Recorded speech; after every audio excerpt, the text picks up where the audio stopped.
이제 우리가 이 지금 11장까지가 정복이 끝이 났고요.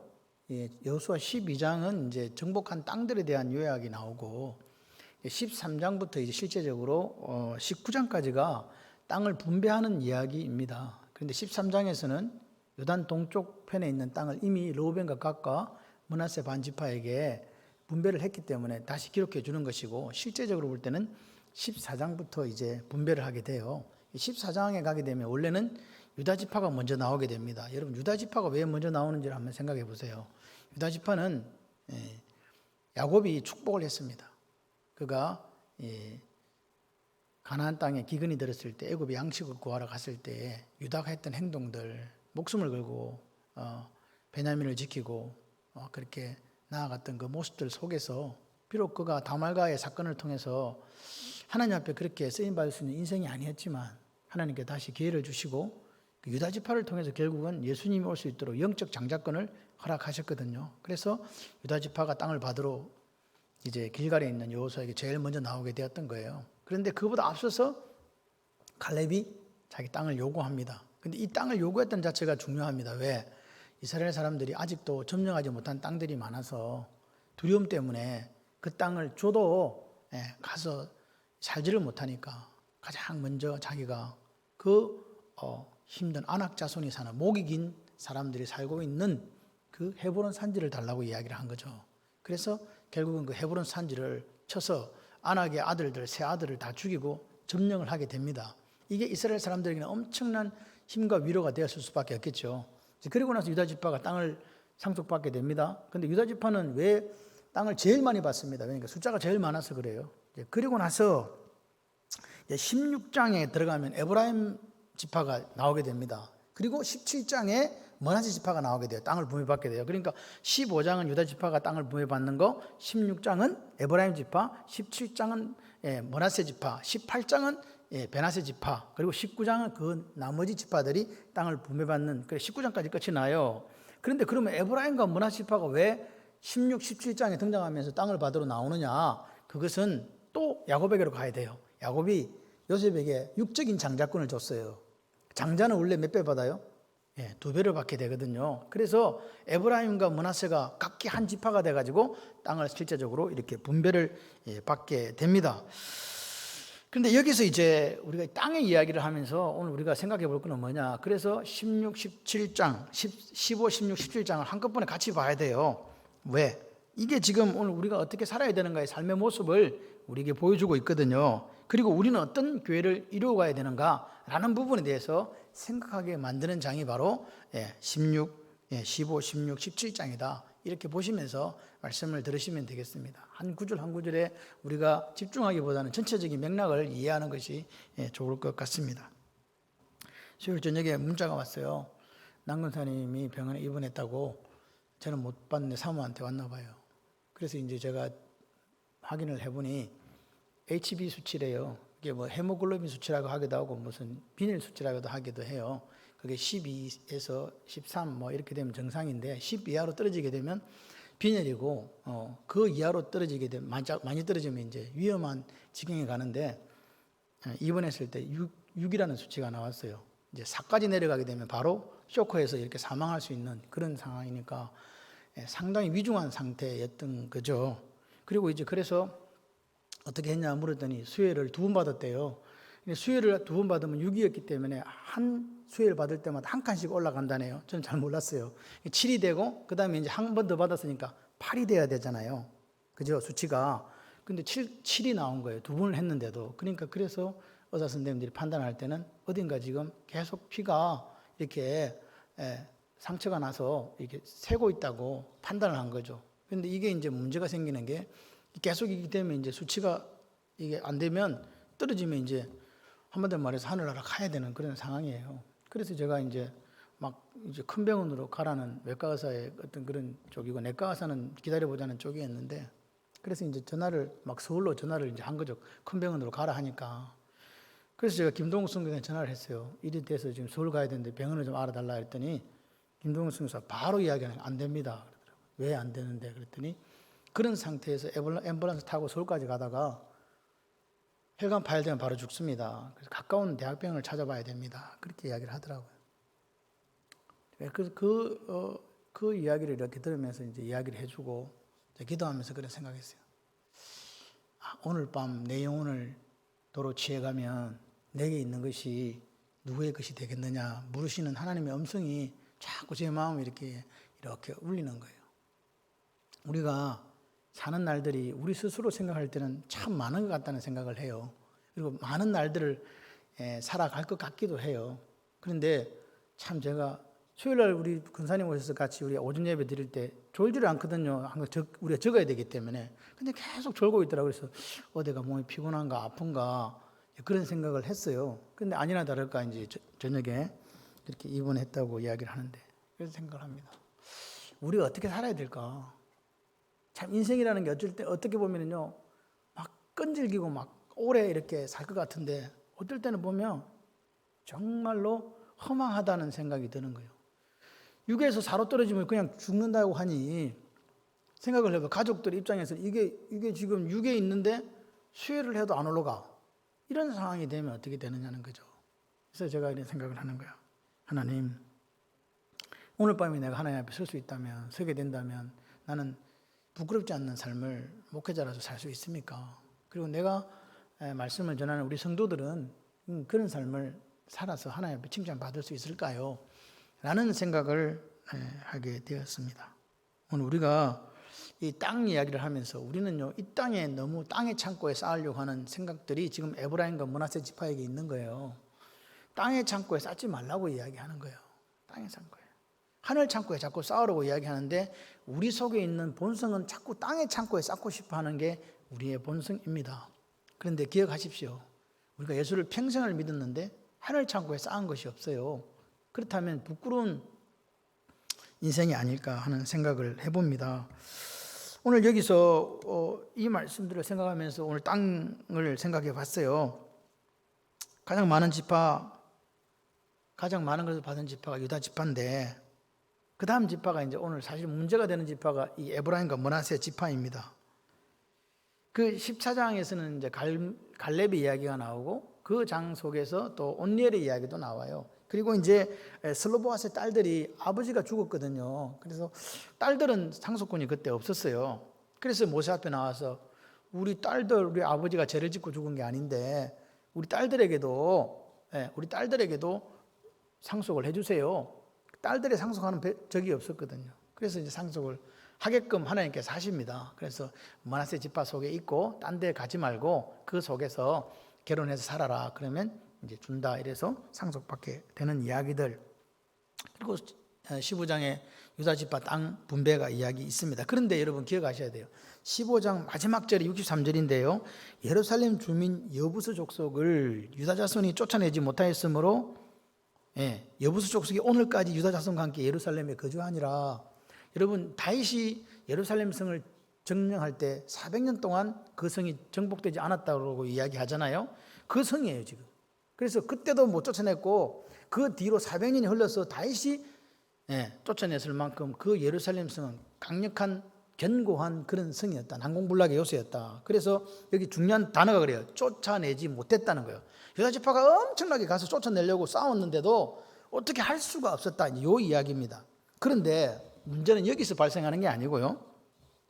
16장은 에브라임 땅을 나눠주고 17장은 므낫세 지파의 땅을 나눠주는데 16장에 에브라임 땅 나눠주는 거기서 10절에 뭐라고 이야기하고 있는가? 그들이 게셀에 거주하는 가나안 족속을 쫓아내지 아니하였으므로 그래요. 유다 지파는 쫓아내려고 전쟁하고 하려고 했는데 쫓아내지 못했잖아요. 근데 이 지금 16장에 에브라임 지파는 쫓아냈다는 말이에요. 안 쫓아냈다는 말이에요. 쫓아내지 아니하였으므로 그래요. 무슨 이유가 있을까? 왜 쫓아내지 아니했을까? 오늘까지 에브라임 가운데 거주하며 노역하는 뭐가 되니라? 종이 되니라. 죽이는 것보다 뭐 하는 게 낫다? 종으로 삼아갖고 뭐 시킨다 지금? 일 시킨다. 그러니까 그들이 쫓아내지 않았던 이유가 뭐냐니까 자기들의 이익 때문이었잖아요. 그 노동력을 이용해서 돈을 벌어보겠다는 생각이었단 말입니다. 17장 12, 13절에도 므낫세 지파를 땅을 나눠줬는데 똑같은 이야기가 나와요. 므낫세 자손이 그 성읍의 주민들을 쫓아내지 못하며 가나안 족속이 결심하고 그 땅에 거주하였더니 이스라엘 자손이 강성한 후에야 가나안 족속에게 노역을 시켰고 뭐하지 아니하였더라? 쫓아내지 아니하였더라. 므낫세 지파도 똑같아요. 처음에는 못 쫓아내는 것 같았는데 하다 보니까 이거 쫓아내지 말자. 이거 쓸만하겠다. 어디다 쓸 데가 있겠다. 그래서 결국은 뭐라고요? 쫓아냈어. 노역시켰다. 이거 똑같아요. 노동력이 딱 눈에 보이는 거예요. 저거 죽여봤자 우리만 손해지 뭐. 저거 잡아다가 노예로 만들어갖고 일 부리면 좋겠다. 근데 하나님께서 뭐라 그랬어요? 다 전멸시키라고 이야기했거든요. 근데 안 했다는 거죠. 여러분 여호수아 11장을 제가 그랬잖아요. 전쟁의 마지막이라고 이야기했죠. 11장 마지막에 여호수아가 온 땅을 취하여 점령해서 이스라엘 지파의 구분에 따라 기업으로 주매 그 땅에 전쟁이 그쳤더라. 그럼 이제 기업으로 다 줬다는 이야기잖아요. 근데 그 밑에 절에 22절에 이런 말씀이 있어요. 가사와 가드와 가드 아스돗에만 남았더라는 거예요. 이 지금 여러분 이 지명이 중요해요. 가드 아스돗 요 지명이 중요해요.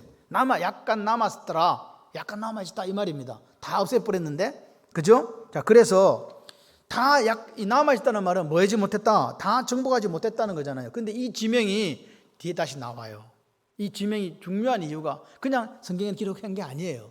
다시 나와요. 언제 나오느냐? 이 가드가 도대체, 가사라는 땅이 도대체 언제 나옵니까? 여러분, 가사는요, 우리가 잘 아는 삼손의 이야기 때 나옵니다. 삼손의 사사기 16장 1절에 삼손이 기생 들릴라를 만나서 사랑에 빠지고 그게 속아가지고 머리 깎이고 눈 뽑히고 비참한 최후를 맞게 되는 장소가 어디냐니까 바로 가사 땅입니다. 가사. 그게 블레셋 사람들의 땅이거든요. 그리고 여기 사무엘상 4장에 보게 되면 이스라엘과 블레셋이 전투를 하게 됩니다. 그래서 처음에 4,000명이 죽게 돼요. 그래서 이스라엘 사람들이 다시 가가지고 어떻게 합니까? 벗개를 메고 나와가지고 또 싸우러 갑니다. 벗개만 하면 이길 줄 알고. 여러분 그 뒤에 미스바에 모여서 회개하고 영적인 성결 운동을 벌였던 사실 아시죠? 그런데 그들은요 하나님 앞에 서는 게 중요한 게 아니었어요. 우리가 하나님 앞에 제대로 서 있을 때 하나님께서 우리 길을 열어주시는 거예요. 근데 이 사람들은 그런 거 없어. 벗개만 메고 가면 이길 줄 알았어. 3만 명이 죽었습니다. 그래서 나중에 사무엘이 미스바에 모아가지고 그들이 하나님 앞에 울며 회개하고 금식하면서 그들이 미스바에서 성회를 가지고 있을 때 다시 블레셋이 쳐들어오게 됩니다. 그 블레셋을 이기게 되죠. 그래서 그 지명을 에벤에셀, 여기까지 우리를 도우셨다 이렇게 한 거예요. 근데 그 사람들이 그때 벗개가 빼앗겼거든요. 전쟁할 때 어디로 갖고 갔냐? 가지고 간 그곳이 바로 아스돗입니다. 가사와 아스돗이 나오는 거예요. 그래서 이 지금 여호수아 때 전쟁이 그쳤다 해가 남겨진 땅이 가사와 가드와 아스돗이었는데 사사기를 시작했을 때 사사기 2장 21절이 사사기의 전체 총평이에요. 사사기는 하나님께 복받고 복받으면 잘 믿어야 되잖아요. 하나님께 복받았으니까 예수를 잘 믿어야지. 근데 안 믿어. 죄를 만탕 지었거든요. 그럼 하나님께 또 어떻게 해요? 벌을 줘요. 그런 악순환이 계속됐단 말입니다. 그럼 다시 또 하나님 앞에 회개해요. 그럼 하나님 또 다시 또 복 주세요.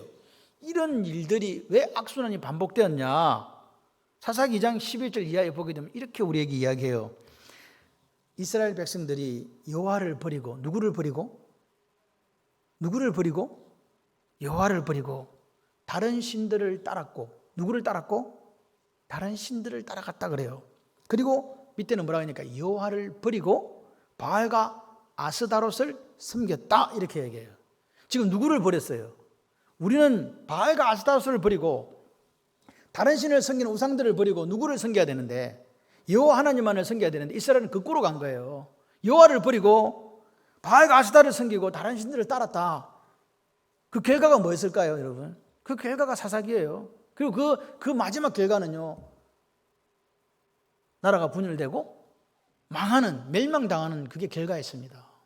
여러분 오늘 우리를 보세요. 우리는 어때요? 내일 일은 남 모른다고 그렇게 우리가 입으로는 그렇게 이야기하지만 우리도 마땅히 세상 욕심과 세상 영광 버리고 예수님을 따라가야 된다고 이야기하지만 그렇습니까? 정말 그런가요? 성경은 그렇지 않다라고 이야기하는 거죠. 여러분, 성경은 왜 우리에게 있을까? 가만 생각해 보세요. 역사는 반복됩니다. 해 아래 새 것이 없습니다. 그래서 인간의 타락한 본성은요, 그대로 우리에게 오늘도 드러나게 되는 거예요.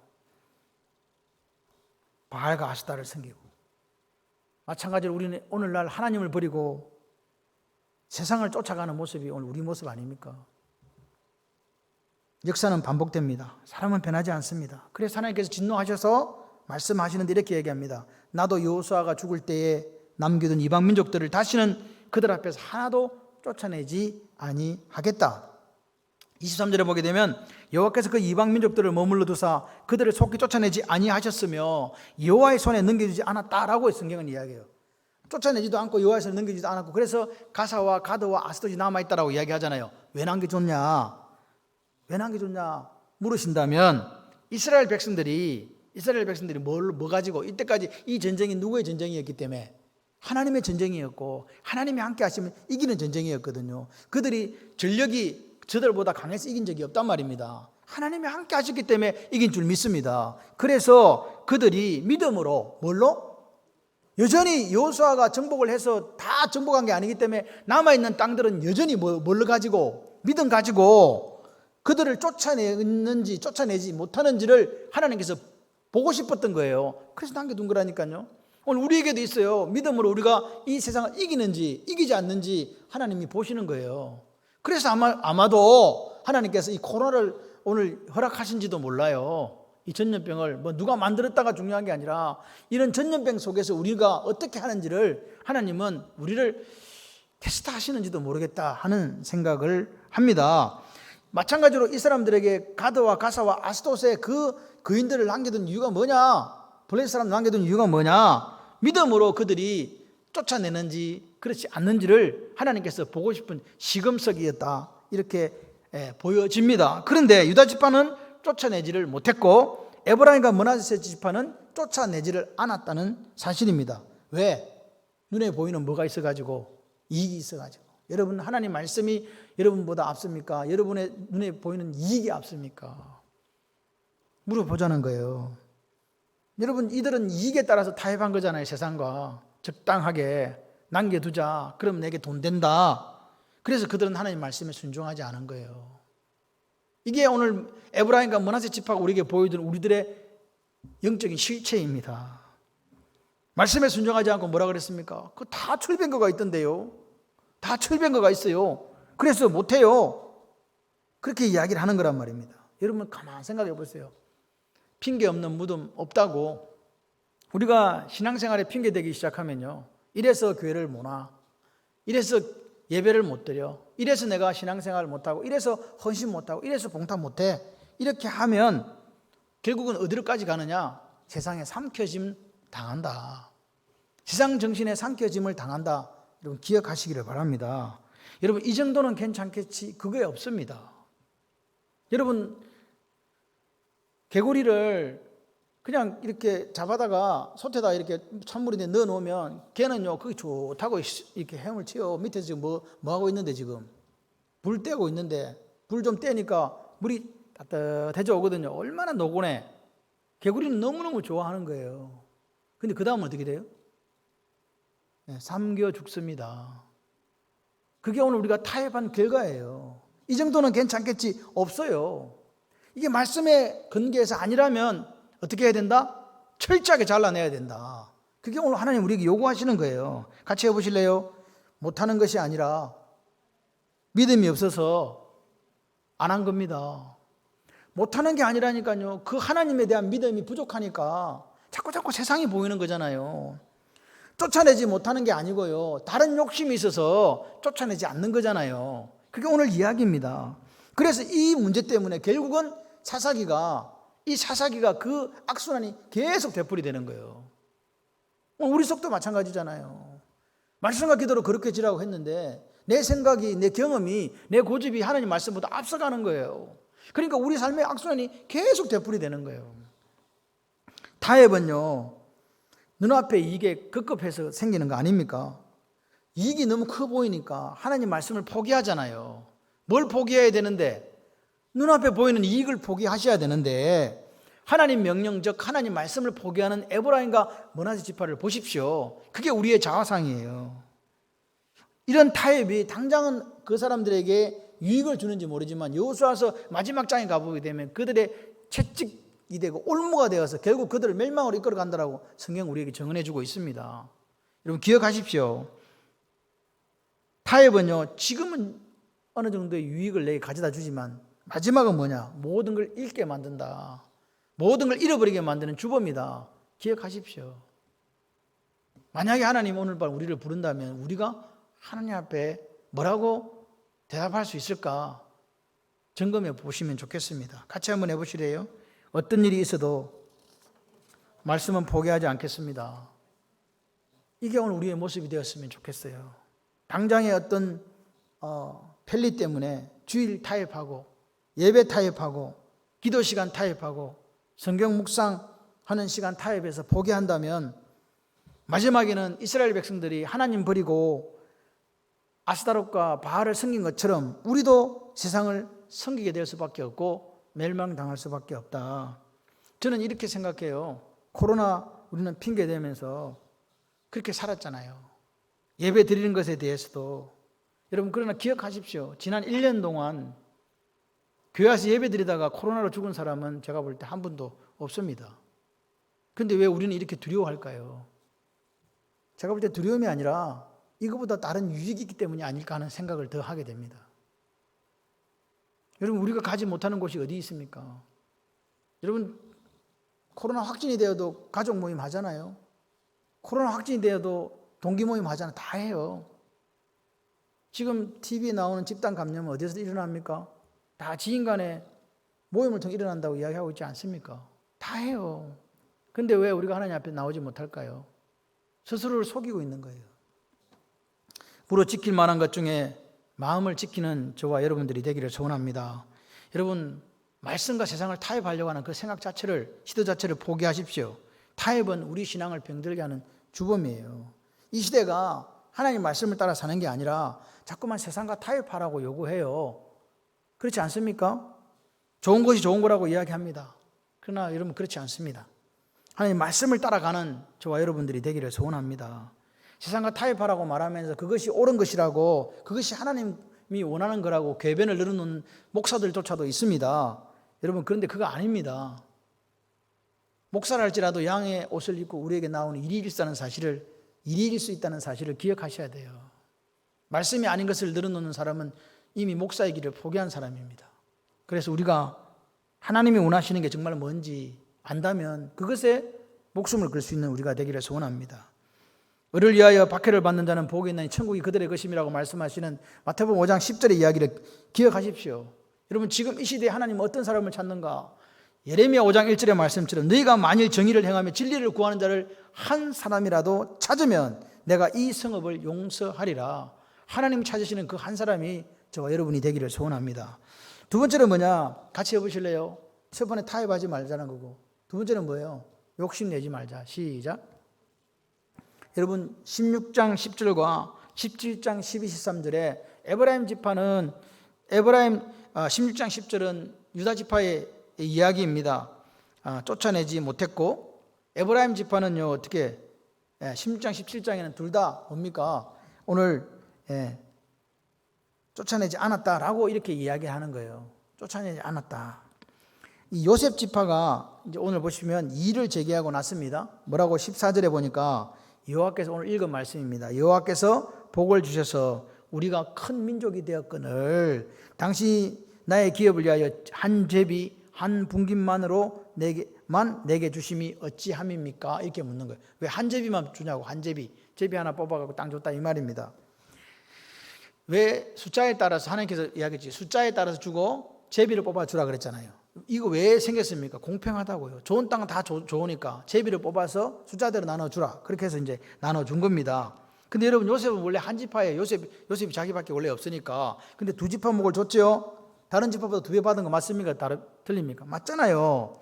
그래서 여러분 지도를 보게 되면 남부지방 아랫지방 쪽으로는 유다 지파가 받았어요. 중부지방 거의 전체를 여기 에브라임과 므낫세 지파가 받아가지고 가나안 전체의 약 4분의 1, 크게는 3분의 1까지도 이 에브라임과 므낫세 지파가 받았다는 사실을 기억해야 돼요. 그럼 땅이 큽니까 작습니까? 크죠? 중부 지방 전체를 거의 받은 거나 마찬가지란 말입니다. 그런데 이 사람들이 와서 불평하는 거예요. 한 제비밖에 안 받았다. 여러분, 북이스라엘을 에브라임이라고 불렀어요. 그만큼 에브라임 지파가 강성했다는 사실을 기억하십시오. 그래서 이스라엘의 양대 산맥을 우리가 이야기한다면 유다 지파와 에브라임 지파입니다. 이렇게 볼 수 있습니다. 그런데 이들이 불평하는 이유가 뭘까? 첫 번째는요, 욕심. 첫 번째, 두 가지 욕심이 있는데 첫 번째 욕심이 뭐냐니까 같이 해봐요. 왜 대우를 안 해줘? 왜 나한테 대우를 안 해주냐고, 이 말입니다. 왜 우리가 이렇게 큰 지파인데 그 지파에 걸맞는 예우를 해달라. 그게 오늘 에브라임 지파와 므낫세 지파의 이야기입니다. 여러분, 너희가 남에게 대접을 받고자 하는 대로 뭐 하라? 남을 대접하라. 이것이 율법이요 선지자 아니라. 아멘이십니까? 마태복음 7장 12절 말씀입니다. 그런데 이들은 대접받고 싶었어요. 여러분, 우리가 대접받고자 하는 이 마음을 내려놓지 않으면요, 늘 마음이 황폐해져요. 받고 싶냐? 좀 대접 좀 해주라. 내가 대접받고 싶은 만큼 한번 다른 사람을 대접해 줘봐요. 그 사람이 얼마나 좋아할까? 그런데 이 사람들은 대접만 받고 싶은 거예요. 이 에브라임과 므낫세 지파는 봉사나 섬김 그런 거 필요 없어. 그냥 대접만 해달라는 거예요. 우리가 이런 사람이니까 조금만 더 대접하라는 거예요. 여러분, 한 지파인데 하나님께서 은혜를 베푸셔서 두 지파의 몫을 주셨잖아요. 그런데도 적다고 불평하면서 우리를 대접해 달라고 하는 거예요. 정말 못 가졌습니까? 욕심입니까? 중부지방 다 받았는데 뭘 더 달라는 거예요. 근데 이렇게 한다 이 말입니다. 여러분, 에브라임 지파도 므낫세 지파도 쫓아내야 될 가나안 족속을 쫓아내지 않았다는 거죠. 그러면서 불평하면서 더 달라는 거예요. 지금 이것보다 더. 근데 여러분, 그들은 또 한 가지 또 생각이 더 있어요. 배후에 여호수아가 어느 지파? 에브라임 지파거든. 팔은 어디로 굽어? 안으로 구워요. 팔은 안으로 굽어요. 그래서 더 주겠지 생각했는데 안 주거든. 얄짤없이 딱 그대로 주거든. 그래서 데워줄 줄 알았더니 에브라임 지파인 여호수아가 대접 안 해주는 거예요. 그래서 불평을 토로한 거예요. 그런데 그 불평의 이면에 진짜 이유가 있어요. 그게 16절이에요. 요셉 자손이 이르되 그 산지는 우리에게 넉넉하지 못하고 골짜기 땅에 거주하는 모든 가나안 족속에게는 벳스한과 그 마을에 거주하는 자이든 이스라엘 골짜기에 거주하는 자이든 다 뭐가 있나이다? 철병거가 있나이다. 결국은 뭐예요? 땅은 억수 넓은데 가보려니까 철병거 가진 놈들이 고기 오목도 다 모여 있다는 거예요. 지금 그래서 작다는 거예요. 땅은 큰데 땅이 실제로 좁은 게 아니라 억수 넓은데 그 땅에 적들이 있는데 그 적들이 다 철병거를 가지고 있더라 그 말이에요. 여러분 기억하셔야 돼요. 우리가 이때까지 지내온 거 주의 크신 은혜라 할렐루야. 이보다 더 큰 어려움을 겪고도 이 사람들이 왔단 말이에요. 그런데 그들 눈에 뭐가 보였다고요? 철병거가 보인 거예요. 그들 눈에 뭐가 보여야 되는데? 하나님이 보여야 되는데 그들 눈에 철병거가 보이더란 말입니다. 그러면서 철병거 타령하면서 주저앉아가지고 한다는 소리가 땅 더 달라고 하는 거예요. 싸우기 싫으니까 쫓아내지도 않고 그 사람들 노역으로 부려먹으면서. 여러분 이런 욕심이 결국 뭘 내칩니까? 내 자신도 죽고 이런 사람들이 많이 모여있는 교회 공동체 망합니다. 기억하셔야 돼요. 그리고요 비교를 왜 합니까? 비교를 왜 비교하냐고요. 주신 것에 감사하고 할렐루야. 그렇게 살아야 되는데 그렇지 못했다는 거죠. 여호수아의 처방은 단호합니다. 15절에 너희가 큰 민족이면 큰 민족답게 브리스 족속과 르바임 족속의 땅 살림에 올라가서 스스로 개척해라. 봐라. 이 말이 무슨 말이냐? 힘써서 그 땅을 정복해라. 불평하지 말고 노력해서 돌파해라. 책임을 져라. 너희들이 그렇게 큰 지파라고 이야기한다면 큰 지파답게 다른 지파에게 본을 보여줘야지. 이게 무슨 짓이야? 무슨 철병거? 그렇게 이야기하는 거죠. 그러면서 여호수아가 다시 이야기합니다. 철병거 타령 그만하고 빨리 가가지고 개척해라. 철병거 가진 사람들을 내쫓아라. 하나님이 함께 하시면 이 땅은 다 너희들 거야. 네가 능히 18절에 보시죠. 능히 그를 쫓아내리라 하셨더라. 할렐루야. 그렇게 이야기하는 거예요. 능히 쫓아낸다 걱정하지 마라. 우리가 싸워온 거 보면 모르냐? 그렇게 이야기해 주는 거죠. 근데 여러분 이 에브라임 지파는요 따라해봐요. 주특기가 불평입니다. 이 사람들은 주특기가 불평이에요. 지금도 불평하지만 어디도 불평하냐니까 사사기 가면 여전히 큰 불평 두 가지가 나옵니다. 기드온 때 한 번 나오고 입다 때 한 번 나와요. 그래서 8장 1절에 이렇게 이야기하는 거예요. 시작. 에브라임 사람들이 기드온에게 이르되 네가 미디안과 싸우러 갈 때 우리를 부르지 아니하였으니 우리를 이같이 대접하면 어찌 됨이냐 하고 그와 크게 다투는지라. 기가 막힌 일이에요. 참 이걸 뭐라고 그러냐니까 참 어처구니가 없는 일이에요. 싸우러 갈 때는 처자 빠져가고 있더니 죄송해요. 싸우러 갈 때는 싸우러 오지도 않고 있으면 전쟁 이겨오니까 뭐라고요? 시비 댓글 그런 거예요. 왜 우리한테 연락 안 했냐고. 연락했는데 사실 안 해놓고서. 그래서 이제 기드온은 좀 지혜로웠어요. 그러니까 에이 에브라임의 껌물 포도가 뭐 우리 아비에셀의 만물 포도도 훨씬 나은데 뭐 우리가 한 일이 뭐가 있다고. 에브라임이 최고야. 그래가지고 넘어갔어. 근데 입다는요 성질이 더럽거든. 이 사람은 불량배 출신들하고 막 어울리는 기질이 막 이런 사람인데 또 시비 걸었어요. 언제? 사사기 12장 1절에 이렇게 얘기한 거예요. 에브라임 사람들이 모여 북쪽으로 가서 입다에게 이르되 네가 암몬 자손과 싸우러 건너갈 때에 어찌하여 우리를 불러 너와 함께 가게 하지 아니하였느냐? 우리가 반드시 너와 내 집을 불사르리라 하니. 또 가서 뭐라고요? 암몬과 싸우러 갈 때 왔어 안 왔어? 전령 보냈겠어요 안 보냈겠어요? 차 안아놓고 자빠져 있더니 또 와서 일하는 거예요. 입다는 가만 안 두는 거예요. 완전히 박살을 내버리는 거예요. 이게 누구 모습이었다고요? 에브라임의 모습이에요. 정작 싸울 때는 비겁하게 뒤에 숨어 있어 놓고 대접해 주지 않았다고. 이 대접 아닙니까? 불평했다는 거죠. 그런데 여러분 이들의 결국이 어땠는지를 한번 보세요. 나라가 분열할 때 10개를 여로보암이 떼갈 때 가장 앞장섰던 지파가 누군지 아십니까? 바로 에브라임 지파입니다. 그들이 이야기한 거예요. 그들이 그렇게 원했던 기득권, 그들이 원했던 그렇게 대접받기 원했던 그게 북이스라엘에서 이루어진 거예요. 어찌 됐습니까 결국? 721년에 주님 오시기 721년에 아수르에서 철저하게 멸망당하고 그들은 흔적도 없이 사라져버렸습니다. 대접받고 싶은 욕심, 노력하지 않고 더 가지려고 하는 욕심, 특별 여호수아가 에브라임 지파이기 때문에 특별 대우 받을 것이 얄팍한 그 생각이 그들을 불평으로 인도했어요. 여러분 욕심이라는 게 욕심 있잖아요. 사람이 욕심이 있다는 게 많이 가졌다고 없어집니까? 많이 가졌다고 저절로 없어지냐고요? 아닙니다. 여러분 하나님이 내게 주신 게 엄청 많아요. 많이 있는데 감사하는 마음이 싹 사라지면 뭐가 나온다고요? 불평이 나오는 거예요. 여러분 감사가 뭐예요? 같이 해봐요. 생각. 무슨 생각? 하나님이 과거에 내게 주신 것이 다 좋은 거라고 하는 생각. 여러분 사도 바울이 눈이 아파가지고 그 문제 때문에 하나님께 3번씩이나 간구했잖아요. 하나님 뭐라 그래요? 내 은혜가 네게 족하다. 네 약한 데서 내 능력이 나오는데 이놈아 그거 몰랐어?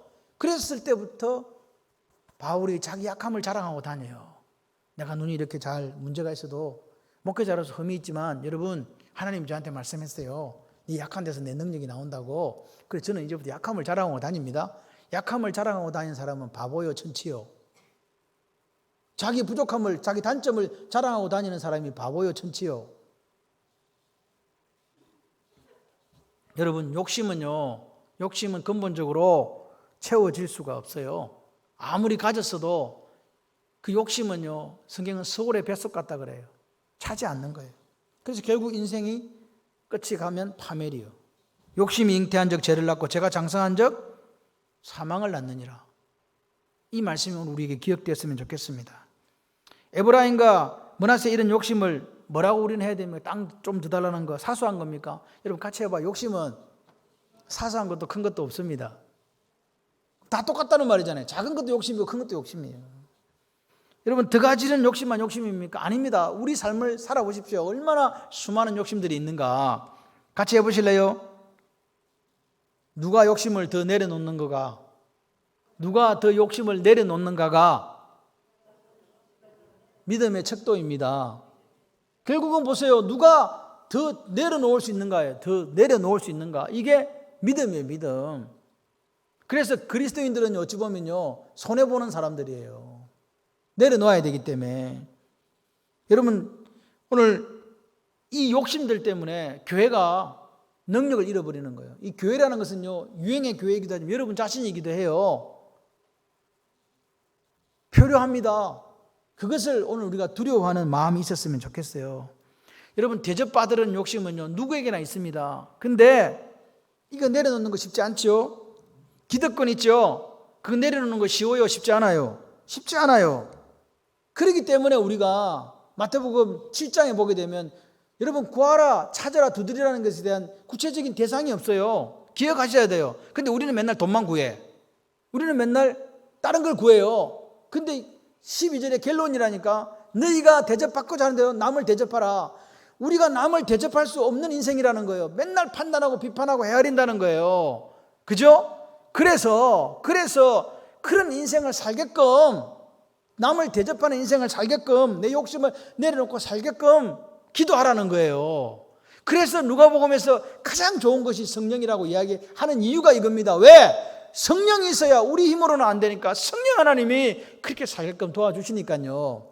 이해가 되시면 아멘. 예수님이 말씀합니다. 그러니까 이제 얘들아, 날마다 말씀 앞에 무릎을 꿇어야 된다. 말씀과 기도로 거룩하여 짐이라. 이 말씀이 우리에게 이 아침에 다가왔으면 좋겠어요. 마태복음 20장에 예수님이 이야기합니다. 내가 왜 왔는지 아냐? 인자가 온 것은 섬김을 받으려 함이 아니라 도리어 섬기려 하고 자기 목숨을 많은 사람의 대속물로 주려고 왔다. 우리가 믿는 주님이, 우리가 퀴리오스라고 말씀하시는 그분이 그렇게 섬기려고 왔다고 하는데 우리는 왜 섬김 받으려고 하냐 이 말입니다. 그게 우리 죄성이에요. 우리의 본성이라고요. 그래서 이 욕심을 내려놓는 저와 여러분이 되었으면 좋겠습니다.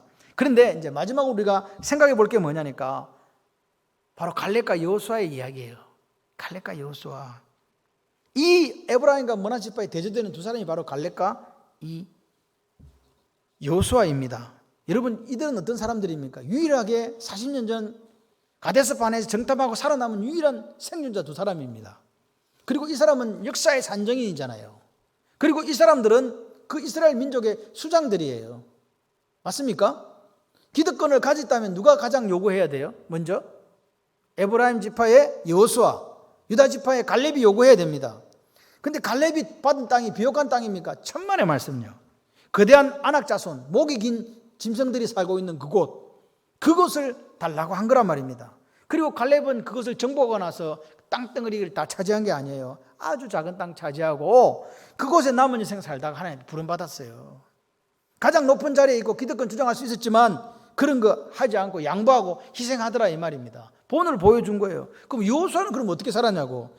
여호수아 9장 19장 49, 50절에 이렇게 이야기하고 있습니다. 시작. 이스라엘 자손이 그들의 경계를 따라 기업의 땅을 나누기를 마치고 다 끝났다는 이야기예요. 자기들 중에서 눈의 아들 여호수아에게 기업을 주었으니 곧 여호와의 명령대로 여호수아가 요구한 성읍 에브라임 산지 딥나세라를 주매 여호수아가 그 성읍을 건설하고 거기 거주하였더라. 여러분, 딥나세라는 데가 어딘지 아십니까? 여호수아가 달라고 할 때까지는 지명조차도 없는 곳이었어요. 다시 말해서 뭐라고요? 아무도 안 살고 싶은데 황폐해서 성이라고 할 수도 없는 곳, 그곳을 달라고 한 거란 말입니다.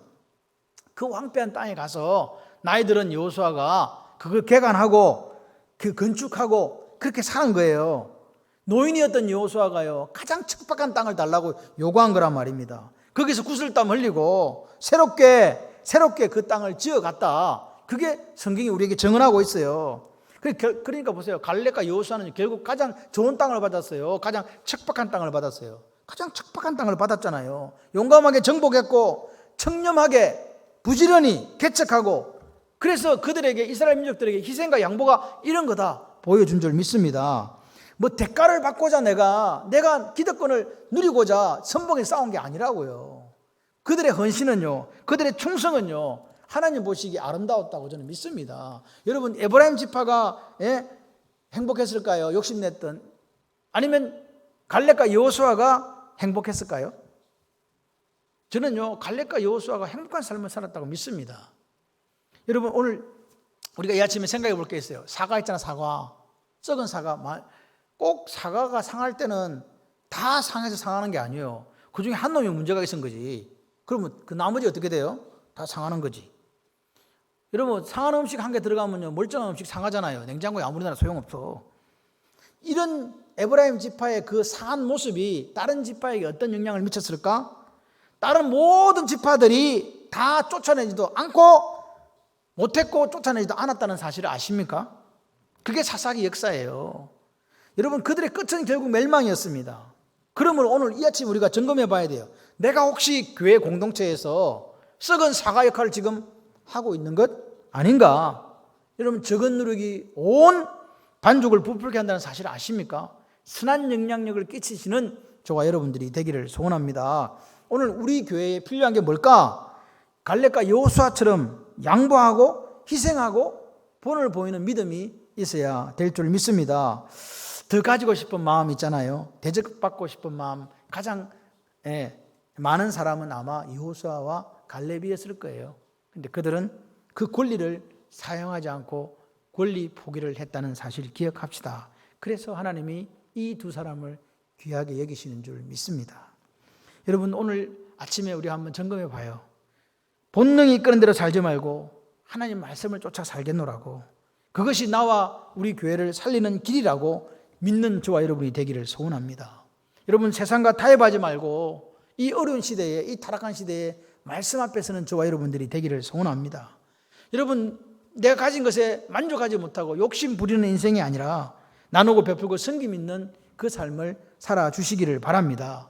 여호수아와 갈렙처럼 희생과 양보와 본을 보이는 믿음을 통해서 하나님의 뜻을 이루는 교회와 성도들 되기를 소원합니다. 그래서 오늘 우리 앞에 닥친 이 어려움들을, 이 난제들을 믿음으로 돌파하는, 그래서 우리의 삶이 하나님께 영광이 되기를, 보이지 않는 하나님께 영광을 돌리는 삶이 되기를 주님의 이름으로 축원합니다.